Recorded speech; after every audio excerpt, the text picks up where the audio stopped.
What's up, YouTube? It's your boy, Uncle Fred, back in the house again.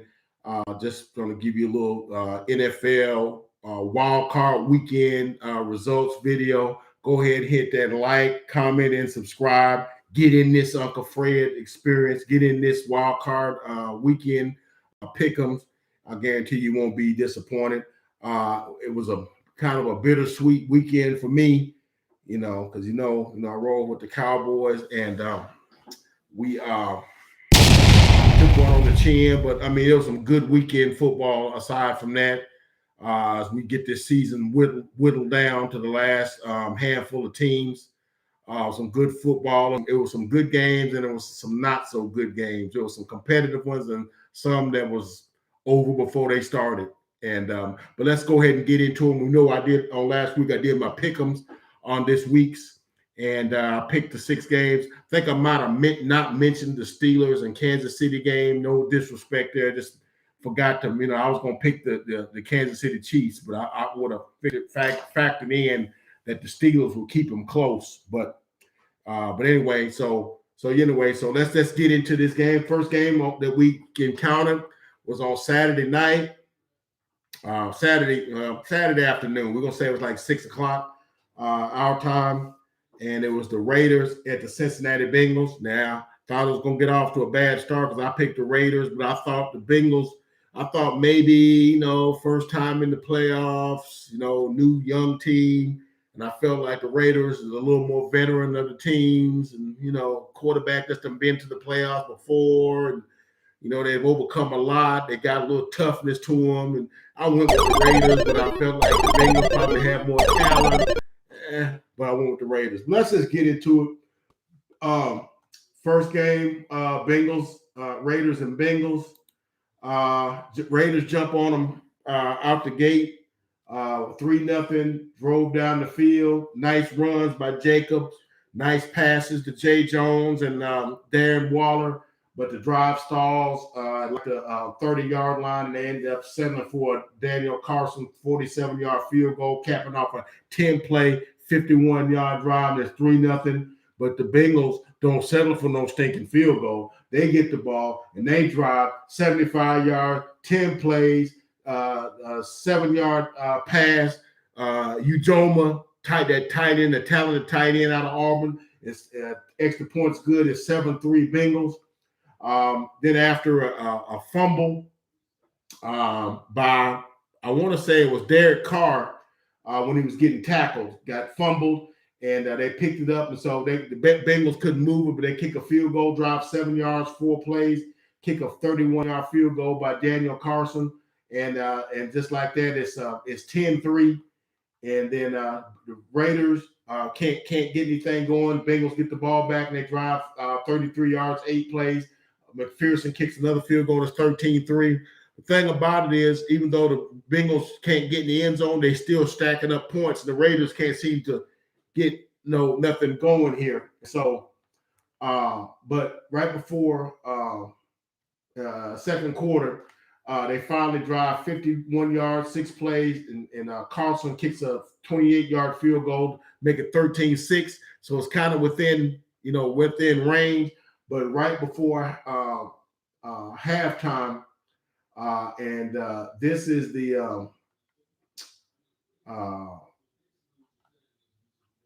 this is midway through the second quarter. I mean, not before halftime. This is the kind of controversial touchdown. Bengals that drove down to the 10-yard line, and so it was third down, and Burrow rolled out to the right, and right before he went out of bounds, there was a whistle. He threw the ball, and I think maybe the Raiders kind of spazzed a little bit and kind of froze, and the defenders kind of stopped, and Burrow threw it up into the end zone, and Tyler Boyd goes up and gets it, but the Raiders like, didn't we hear a whistle? And what it was, the side judge thought that Joe Burrow's foot had gone out of bounds. But when you saw the replay, when he threw it, he was right at the sideline, and he threw it. And as he did his follow through, his foot came down out of bounds. The referee just kind of misjudged that he was out of bounds, but he really wasn't. and that touchdown was good. But the thing about it, the whistle, when you hear the whistle, that kind of supposed to make the play dead because the players kind of stopped. So they kind of did misplay that. The Raiders didn't seem to take nothing of it, but incidentally, that crew led by James Boger would be removed from any further playoff games this year because of that, which I kind of had an issue with because it's like, why are you singling out that guy? I done seen some referees botch up some big time plays in a game, like the referees that botched the New Orleans Saints a couple of years ago and kept them from going to the Super Bowl. Guy tackles the guy and then called pass interference. And, I ain't seen nobody getting suspended for that, but whatever. But anyway, that made it 20-6. Point after is good. And then right before halftime, I thought this was key. I thought if the Raiders could have, went to the halftime down 7, I kind of like their chances. But they let the Bengals get off a 45-yard drive and let McPherson kick a 43-yard field goal before halftime. Made it a 10-point deficit. And for the most part, the Bengals, for the most part, didn't really score in the second half. Raiders was kind of, kind of stubbing their toe most of the game. They really didn't score in the third quarter. Fourth quarter, they driving and got inside the 20-yard line, and it's 20. It's 23 to 13. They're down 10. They're gonna need a field goal. I thought their man should have tried for the touchdown, but they tried for the field goal, and that cut it to 7. But I thought the second key, in addition to right before halftime, was this drive because they let the Raiders go 13 plays and 65 yards. Joe Burrow was just masterful, just hitting Tyler Boyd, hitting Jamar Chase. Jamar Chase doing some runs. Nice, well-called game by Zach Taylor. And they take off 7 minutes and 31 seconds off the clock in the fourth quarter. That was the drive. Raiders could have got off the field in that drive. They probably could have won the game. But they not only do they let them keep the ball for 7 minutes, but they allowed them to kick a 28-yard field goal, which meant they got all the way to like the 10-yard line.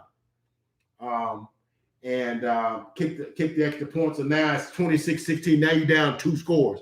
But the Raiders do come down and they score. They go 67 yards, 12 plays. Carlson, they kick a field goal to cut it to 7 with 3 minutes and 39 seconds to go in. They stop the Bengals, get the ball back with one last chance. One last attempt to tie the game. I just knew it was going to overtime because the Raiders got all the way down to like the 10-yard line. And then Carr threw one over the middle, just short of the end zone, and got intercepted. And boom, just like that, game's over. Just some stats of the game. Joe Burrow was just masterful, very efficient, didn't throw any bad balls, hit all of the things he needed to hit. I think they were very good on third down. I think they were 5 of 12. That's not bad. Raiders was 8 of 18. Yardage was about even, 385. For the Raiders, actually, they did more, to 308. The turnover that Carr did, that kind of hurt because that was really the only turnover of the game. And Carr did throw an interception too. He did throw an interception. So you got those 2 things going. But hey, Cincinnati get their first playoff win. Burrow was 24 of 34, 244, 2 touchdowns, no interceptions. Jamar Chase 9 catches, 116 yards. Also ran it 3 times for 23 yards, including a nice 15-yard run. They kept chains moving. Joe Mixon, not too much, 17 for 48 yards. Derek Carr, 29 of 54. That's not really that good. A lot of incompletions, a lot of throwing over the middle, a lot of throws deep with nobody home. Not a 310 yards, 1 touchdown, 1 interception. Josh Jacobs, I thought had a good game, 13 carries, 83 yards. But nobody else other than Carr ran the ball. So Carr ran it once for 20, and that was all. So basically, Jacobs and Carr were the running game. But the Bengals move on. I thought they were the more talented team. But Joe Burrow, very first playoff game, gets a win. Look, dude, I'm going to tell you just like this. Joe Burrow's special. I say that from a couple perspectives. As we move on to our next game, Joe Burrow is a special quarterback. He's got superstar written all over him. And the Cincinnati Bengals, and I'm gonna tell you, Cincinnati is one of the butts of many jokes in the NFL as one of the most moribund, misappropriated, cheap, frugal run franchises in the NFL. The Browns don't spend any money. They don't get any free agents. They got low second, third rate facilities. The accommodations are the same. The stadium is the same as it was in the 80s. Haven't made any changes. Only team in the NFL without an outdoor practice facility. You think of how cold it gets in Cincinnati. One matter of fact, the coldest game of record in the NFL came back in the 1982 AFC Championship game between them and the Chargers. I mentioned that before in one of my other videos. It was like 30-something below zero wind chill. No indoor practice facility. Now, nobody had them then, but now everybody's got them. But they're not spending the money for them. And for that team, for that guy to go there, that's only 100 miles from his home in Athens, Ohio. That dude's special. And the way that he plays, he brings in Jamar Chase, who played him in LSU.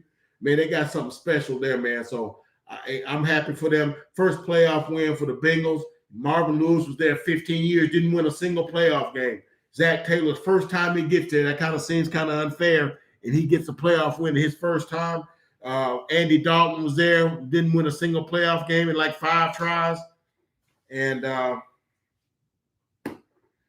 get the first playoff game since 1990, 31 years, man. So congratulations to the Bengals.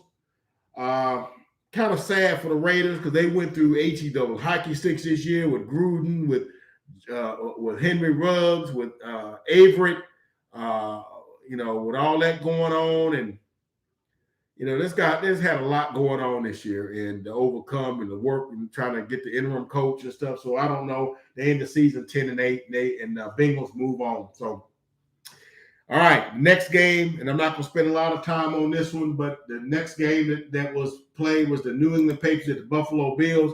I kind of had the Bills playing this one because it was going to be cold, 5 degrees at kickoff, -7 wind chill, and but it was all Buffalo. Buffalo scored on their first 7 times they had the football. I'm going to tell you what they did. First time they got the football, they go 9 plays, 70 yards, and Dustin Knox, 8-yard touchdown, and it's 7-0 Bills. And then the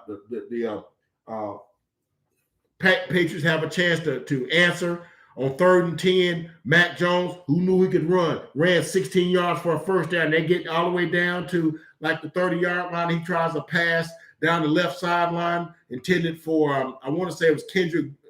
It was the law firm, Jacoby Myers.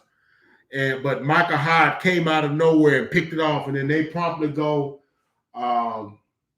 80 yards in 10 plays because he intercepted in the end zone. They go 80 yards, 10 plays, and Dustin Knox gets an 11-yard touchdown, and just like that, it's 14-0. And then the Patriots can't get nothing done. They punt the ball, and you think, okay, at some point the Patriots gonna get a stop, but no, the Bills go 10 plays, 61 yards, and Singletary goes off left tackle for 3 yards, touchdown, missed extra point. It's 20-0. Patriots can't get nothing going, and the Bills go 4 plays, 89 yards, Singletary off left tackle, 16 yards, a touchdown, 26 and extra points good, 27-0. We get the point, and I think right before halftime, the Patriots get a field goal, 44-yard field goal by Nick Folk, capping off a 10-play, 49-yard drive, and it's 27-3 at halftime. And so, well, maybe they kind of get their stuff together and Belichick get in their butts. No, Bills get the ball third quarter. They go 6 plays, 68 yards. Emmanuel Sanders deep over the middle, 34 yards, touchdown. Just like that, it's 33 to 3 extra point missed, 2 extra points missed in the game.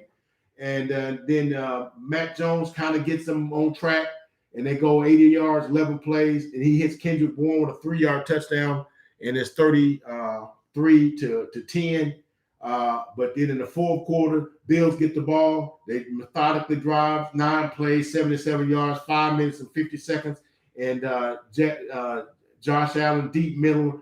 Gabriel Davis, 19 yards, touchdown. It's 40 to 10. And then after another Mac Jones interception, Doyle reported as eligible. Tackle gets a touchdown off left side. 1-yard touchdown on third down, and it's 47 to 10, and that's basically it. Last Patriots get a consolation touchdown, 1.5 minutes to go, and Mac Jones goes 4 yards to Kendrick Bourne, second 4-yard touchdown, and that makes it 47-17. Now, my takeaways from the game. Josh Allen is special. Their offense was ready to go, was ready to play. Patriots act like they did not want to be there. Does not look like a Bill Belichick team I'd ever seen before. Wasn't ready to play. Many times, Bills had the ball, running the ball. Just couldn't, okay, you think they're going to stop them for the first down. They run through guys and getting first downs. To the point now, understand this is -7-degree wind chill. To me, the way I always understood football, cold weather always seems to me it will benefit the defense because you can hit guys and make guys dislodge guys from the football. And when you tackle guys, it don't feel good to be tackled when it's like -7 degrees. Okay, it just don't. So the advantage should go to the defense.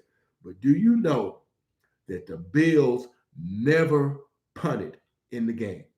They scored a touchdown on their first 7 drives of the game, okay? And they kicked the field goal on the other one. They were 6 or 7 on third down. The other one, they kicked the field goal. And the last one, they kneeled down on their last possession, okay?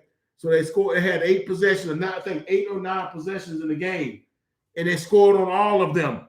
Did not punt once. The punter never took off his warm-up in the hoodie. Okay? Belichick, dude, this had me thinking, dude, is the game might have passed you by. Okay, you did okay. You got this team to the playoffs. But it's obvious they were not ready to play this game at all. I ain't never seen nothing like it. I always chime for Belichick and his preparation. His guys may not be talented, but they know where they're supposed to be, and they know your playbook better than you know it.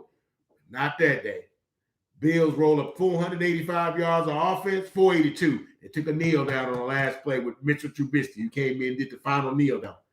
And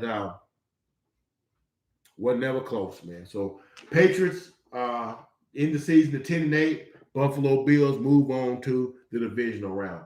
Then we go to Sunday. First game of the day was Philadelphia Eagles at the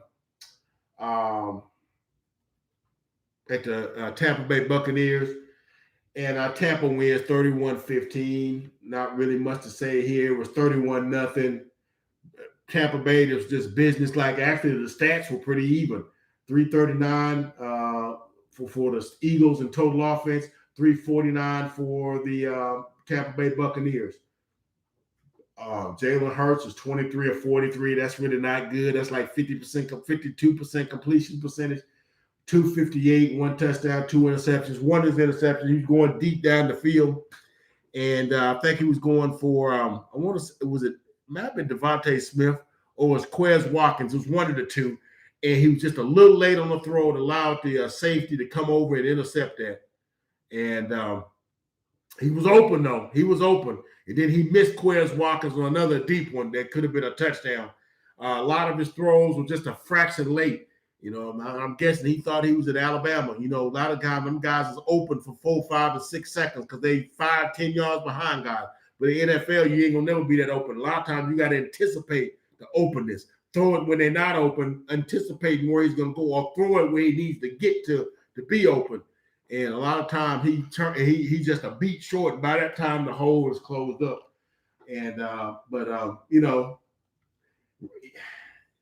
Tom Brady's pretty efficient, 29, 37, 271, 2 touchdowns, no interceptions. Pretty efficient running the football. Kenyon Vaughn, there's no Ronald Jones, there's no Leonard Fournette, so they went with Kenyon Vaughn and Giancarlo Bernard. Kenyon Vaughn, 17 carries, 53 yards. He also, had 9 yards on 2 catches, but he also Giancarlo Bernard, 13 carries, 44 yards, a touchdown. They both had rushing touchdowns. Bernard also had 5 catches for 39 yards. Gronkowski, 5 for 31 and a touch. Mike Evans, 9 catches, 117 yards and a touchdown. Brady, pretty efficient, did just enough to win. Eagles got 2 late touchdowns to kind of make the score look a little cosmetically better, but they were never really in this game. The Buccaneers just brought their lunch pail and hard hat or laptop and briefcase, business-like game. Philadelphia's overmapped. But look, I'm gonna say this. Congrats to the Philadelphia Eagles for getting to the playoffs and making the playoffs. Man, I know they finished at 9-9, but nobody figured Nick Sirianni could get this team to the playoffs, especially how they looked early in the season. I think they were the number 1 rushing team in the NFL by the time the season ended, and they did well rushing the football. Jalen Hurts came a long way, but in this game they got behind early. That made the running game of null effect, and they were not able to do really anything with Tampa Bay. So Tampa Bay moves on to the division round, but no shame to be the Eagles. Nobody thought you'd even be here and get to the playoffs. Let alone think you could win it. But the Tampa Bay Buccaneers move on. Then to the game that that's kind of get my gears all grinded up. You got the San Francisco 49ers at the Dallas Cowboys. Cowboys come in a number 3 seed in the NFC, coming in with a 12-5 record, second best record in the league. 13-4 is the best record shared by the Green Bay Packers and the Tampa Bay Buccaneers. Cowboys come in at 12-5, tied with them, the Rams, and the Tennessee Titans, and the Kansas City Chiefs, all with 12-5 records. So sharing it with 3 other teams, but it's still second best record in the league. Went 6-0 in their division and was a 3-point favorite to win this game. But I said that I didn't like this matchup for my Cowboys, and it proved to be right because they took the ball, drove it right down their throat on the first drive, 7 plays, 75 yards, ran it right. Didn't even get the third down on none of the drive, ran it down their throat. And the Cowboys got the ball, 3 plays, punt, including a sack and a tackle for a loss. They got the ball. They drove like 50 yards on the next drive, field goals, 10-0. Cowboys, 3 plays, punt, come back, 50 yards, field goal, 13-0 before the Cowboys even get it out of park. And then they get a touchdown early in the second quarter, make it 13-7. Then couldn't really do anything. And they let the Eagles the 49ers get a field goal before halftime, make it 16-7. Robbie Gould was kicking some 50 and 55-yard field goals. So they was getting a couple of times. I thought the Cowboys could have stopped them from getting in the field goal range, like it was 3rd and 10 at midfield, or like the 46-yard line. If they could just stop them, from getting inside the 40, they probably would have just punted. But they, let them drag them 2-3 yards and get it, to the 36, 37-yard line, making Robbie Gould kick a 50-something yard field goal, which was in his range.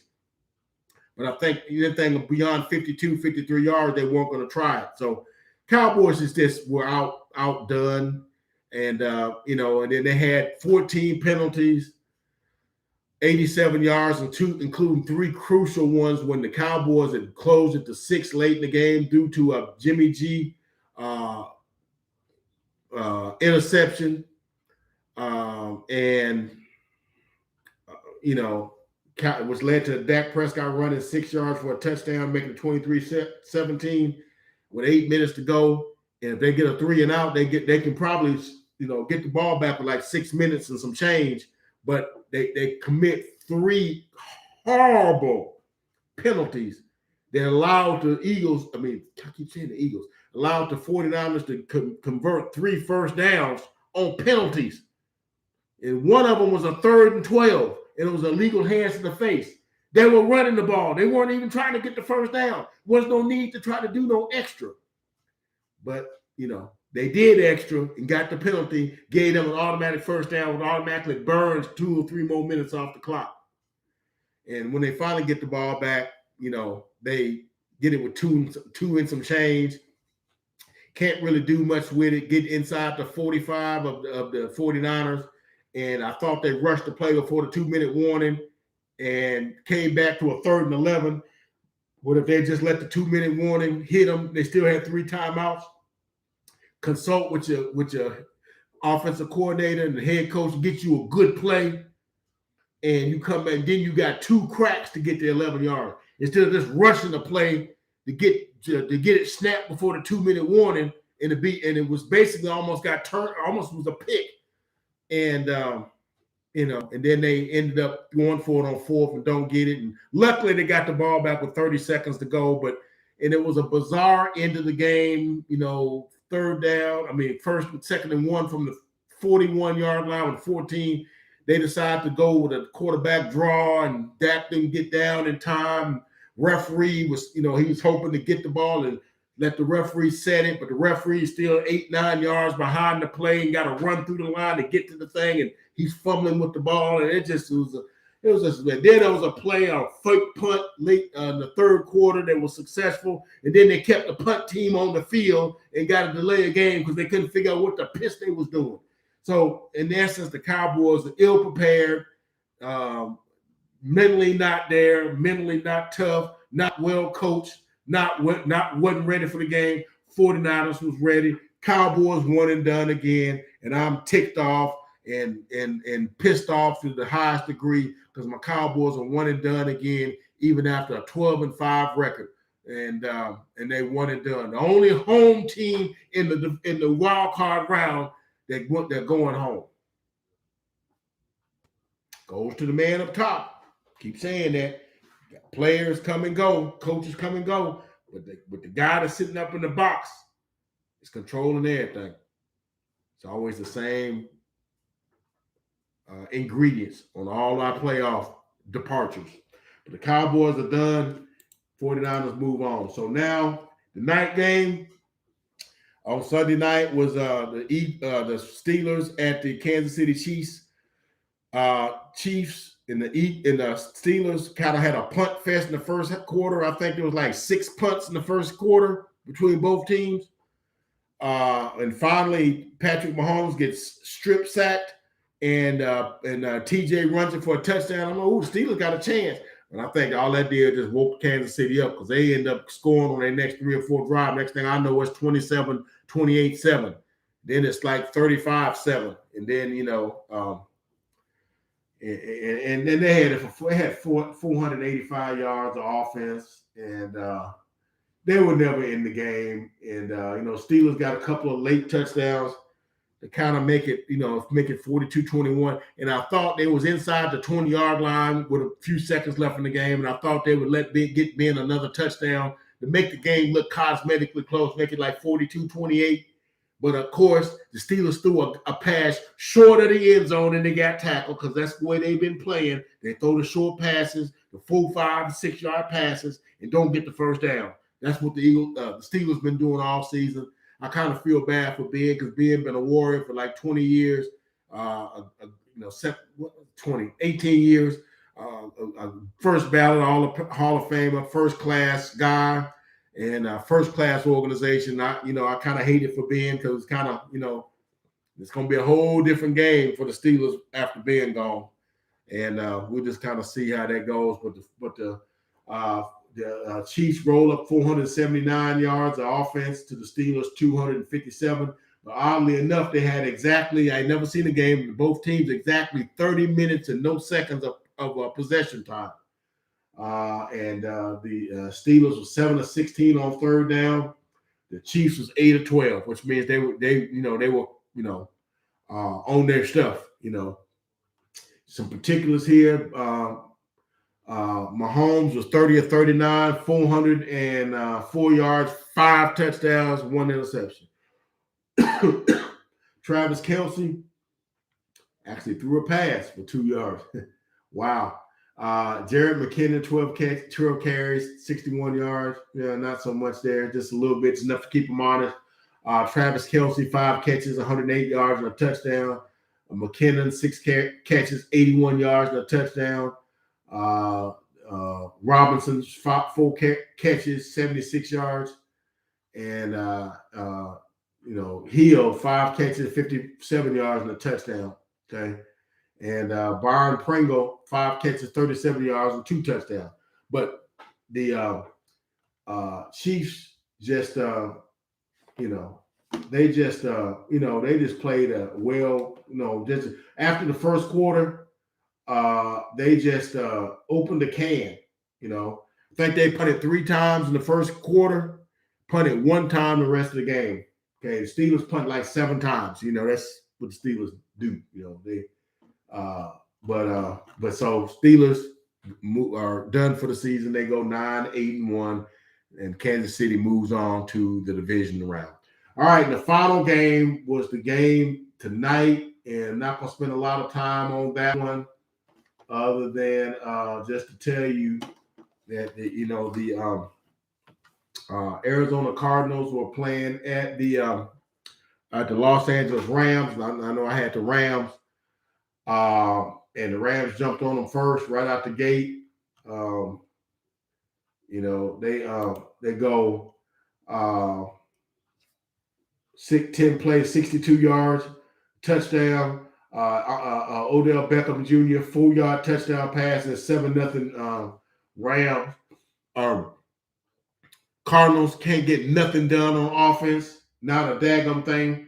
Go 3 and out. And then the Rams get the ball, go 8 plays, 68 yards, touchdown. It's 14-0. And then the Cardinals get the ball inside their own 5-yard line. I don't know what Kyler Murray is doing. He's in his end zone, fooling around and does some kind of dipsy-do pass. Almost looked like my man Geno Smith, almost like a behind-the-back kind of thing. He did the end zone and ended up getting intercepted by Gray. Is it Mike Gray? I think it might be his name. He goes not Gray, Long. I'm sorry. It was tended from Rondale Moore and got picked off for 3 yards and he walked in the end zone. So it's like that. It's 21-0 before the Cardinals need to get themselves out of park. It's already 21-0 and the pressure is on. And then right before and that's what the score was at halftime, third quarter. They go 8 plays, 75 yards. And they go to Cooper Kupp, 7 yards. And it's 27-0, extra points good, 28-0. Finally, some midway through the third quarter, the Cardinals get off the schneid. They go 7 plays, 60 yards, and they go James Conner up the middle for 2 yards, touchdown. 2-point conversion is good. They made it 28-8, and then of course they eat the Eagles. I keep saying Eagles. The Rams kick 2 field goals, and then the Cardinals kick a field goal. So the final score is 34-11. But let me just give you some particulars to show you how inept the Cardinals were in this game. First of all, Cardinals only had 183 yards of offense. This is an offense with Kyler Murray, with Christian, with James Conner, Chase Edmonds. You got AJ Green. You got Christian Kirk, Rondale Moore. Okay, you got all those weapons, and And let me tell you something else they did. I mean, we can go to the team stats because I couldn't believe this. You know that the Cardinals went 0 for 9 on third down. They did not convert a single third down conversion in the game. 0 for 9. All right. And they went 1 for 2 on fourth down. So on third and fourth down, they went 1 for 11. Okay. Meanwhile, the Rams, they go 6 of 13 on third down, which is just under 50%. Didn't even attempt the fourth down conversion. Kyler Murray, 19 of 34 for 137 yards, no touchdowns, 2 interceptions. Yuck.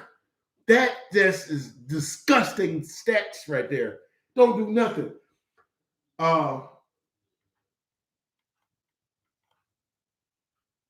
Matthew Stafford, 13 of 17. Can't get much better than that. That's about 85 yards, 80% completions on that. 202 yards, 2 touchdowns, no interceptions. Efficient. Odell Beckham threw a nice 40-yard pass, man, on one of the touchdown drives. Okay. So he had a 40-yard touchdown, wasn't a touchdown, but it was a big play and showing his skill set. And then Sony Michel, workman-like, 13 carries, 58 yards. Cam Akers, dude, training camp had an Achilles and he's back to play in January. Are you kidding me? An Achilles. They need to keep guys out a year and a half. Cam Akers, 17 carries, 55 yards. Very good, efficient running. Rams ran for 140 yards. That formula, if they implement that formula, Rams going to be tough to beat, man. I'm just going to tell you that. But the Cardinals, maybe they show a first time in the playoffs, and I don't know since 2015. Maybe that's what it is. Different coaching regime. Congratulations on getting to the playoffs. But dude, 0 for 9 on third downs. Kyler Murray, 134 yards passing on 34 attempts. No, man. Cooper Kupp. I mean, nothing eye-popping. The 5 catches, 61 yards and a touchdown.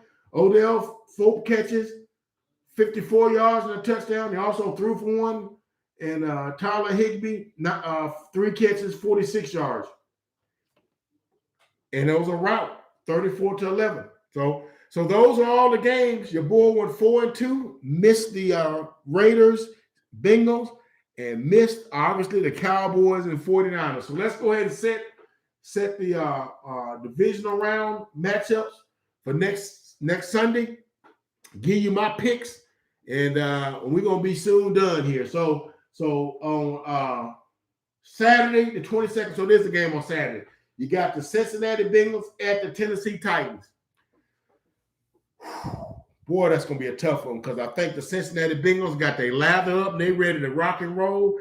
Titans, you got Derrick Henry coming back. You don't know what kind of shape he going to be in.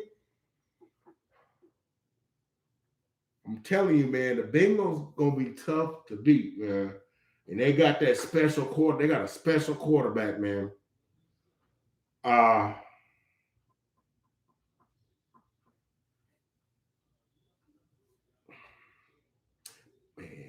I really want to pick the Titans. I'm going to go with Cincinnati in the upset, man. I'm going to go with Cincinnati in the upset, man, because I think the Titans may be trying to put too much together, put too many uncertainties together. The Bengals already, what they think is already working is working. And I hate to see the Titans go one and done.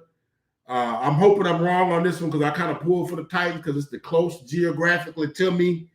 It's 100 miles up the road from me. So, I kind of pull for them. And, that's really the team I guess I pull for out of the 8 teams remaining. Cowboys is out. So I guess I pull for the Titans. But my football intellect tells me they got too many loose parts to try to put together. So I'm gonna go with the Bengals in an upset. Okay. So the late game on Saturday, you got the San Francisco 49ers at the Green Bay Packers.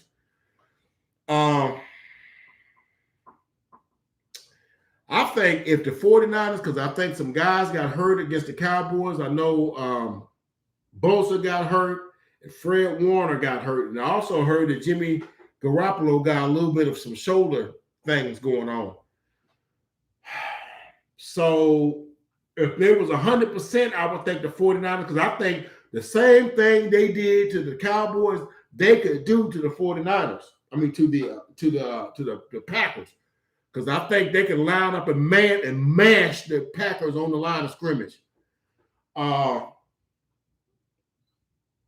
Aaron Rodgers ain't gonna wet the bed like my boy Dak did. As much as I'd like to see the 49ers up in them and stick it down the Packers' throat, I got to go with the Packers, man. And as far as we picking it not on your heart and picking it with your head, I go with the Packers and Aaron Rodgers winning this at home over the 49ers and getting that one. But if the 49ers can get that running game going and keep them off balance, 49ers can get that. But I got to go with the Packers. Then we got the Sunday's game. Okay, first game Sunday at 2:00. You got the Rams at the Buccaneers. I think Matthew Stafford got the monkey off his back. Rams come in fully healthy. The Buccaneers come in, less than 100%. And remember, Rams beat them when they had everybody. There was AB, there was Mike Evans, there was Leonard Fournette, and Ronald Jones, and AB, and maybe did I say AB first already? Maybe I did. Chris Godwin, with everybody. Okay. Tom Brady threw for like 432 yards. But the Rams just, that nice balanced game, and Stafford was special and whatnot. And I got the Rams going into Tampa Bay and getting them again. I got the Rams winning in a tight, tough-fought game. And I just think the Rams have more offense than them. They beat them when they didn't have anybody, when they had everybody. So now you take away Godwin and AB. Basically, you just got Mike Evans and some stuff. And I think Ramsey and they defensive backfield can neutralize them guys. And I don't think the Buccaneers gonna run on them. And Tristan Wirfs is hurt. So I got the Rams upsetting them. So I got the Rams winning their first game. And then the nightcap, you got the Bills and the Chiefs. I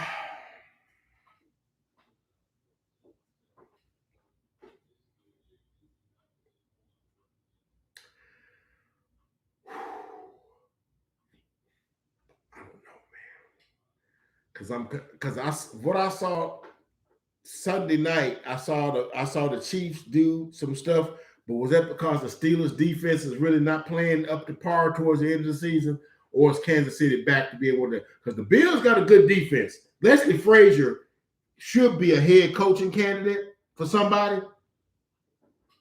Got that defense playing well, Epinasia, I keep calling Epinasia, You got Justin Poyer and Micah Hyde and all those guys back there playing the safeties. Bills are playing some good defense, man. Playing at Arrowhead though. I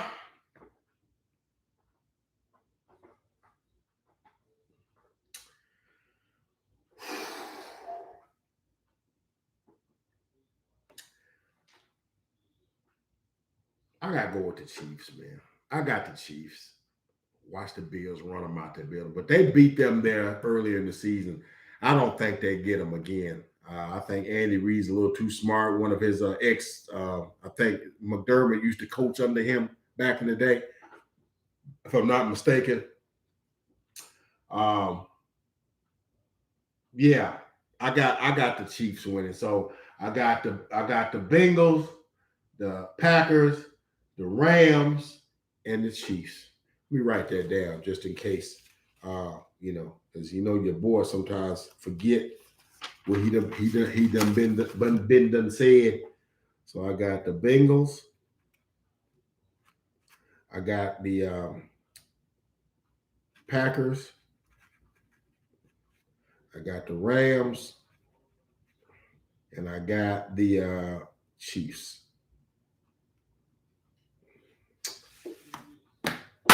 All right, man. The only thing it is let you know that the season winding down. We're down to the last 8 teams, 4 in each conference. So after next week's gonna be the final 4 in the championship round. 2 against 2, and then you got the Super Bowl. And it's gonna be all over, man. Football season's done come in. It's done excited us. It done titillated us. Gave us some great moments, some great things we've never seen before. And it's just like that. It's all gone. And you waiting around looking for next year to come around and do the same thing for you the next year. But those are my picks. Those are my results from last week, 4-2 last week. Let's see what I do this week with these 4 games. And let's see what I do on this. And hopefully I go 4-0. And let's see what happens. But go ahead and don't forget to like, comment, and subscribe.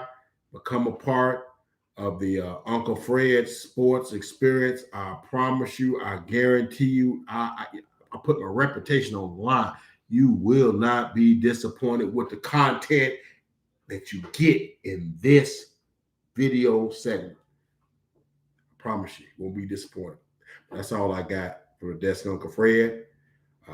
Let's just see what these divisional rounds gonna do for us, and let's see how your picks go. We'll catch y'all on the next video.